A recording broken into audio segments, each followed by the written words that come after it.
No nii, teeme kotletti tainast. Lauda meil tuleb kinni hoida, sellepärast muidu see läheb ümber. Joonatan, mine haki sibul ja peekon ära. Tavai.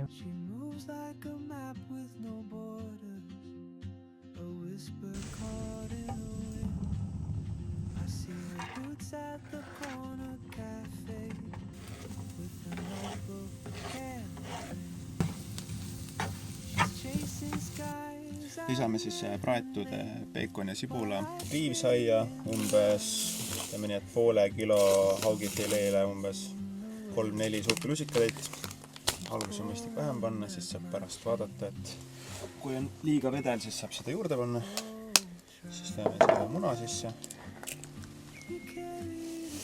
Ja hakkame vaikselt seda läbi segama.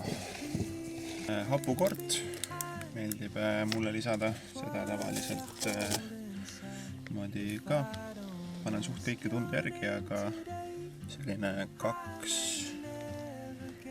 supilusikatäit võib julgelt panna, isegi 3. Ja siis segad uuesti läbi. Ja siis lõpus ongi maitsestamine, selleks on siis sidruun, sool, pipar ja roheline till.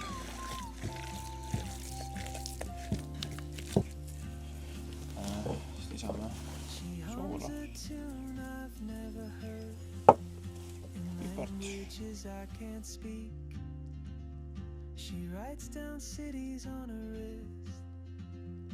Lisame ka rohelise tilli. See oleks praegu meelest ainult. Väga oluline, roheline till. Teeb kohe maitse palju paremaks. Kotleti mass on valmis. Nüüd tuleb ainult pätsid valmis teha. Tavaliselt ma võtan pool peotäit seda kotleti massi ja teen umbes mingid sellised kotletid. Ja praadimisel lihtsalt vaatan, et mõlemalt poolt oleks pealt nagu kuldpruun. Siis need on üldiselt valmis ka. Hakkame praadima.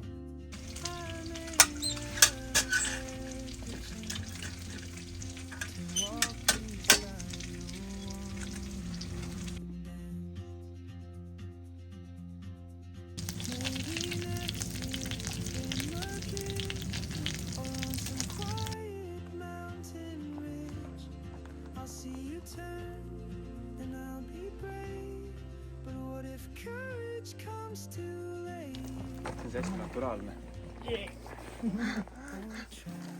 Very good. Hapukord. Aga hakkame siis tööma. Eerik, lauda.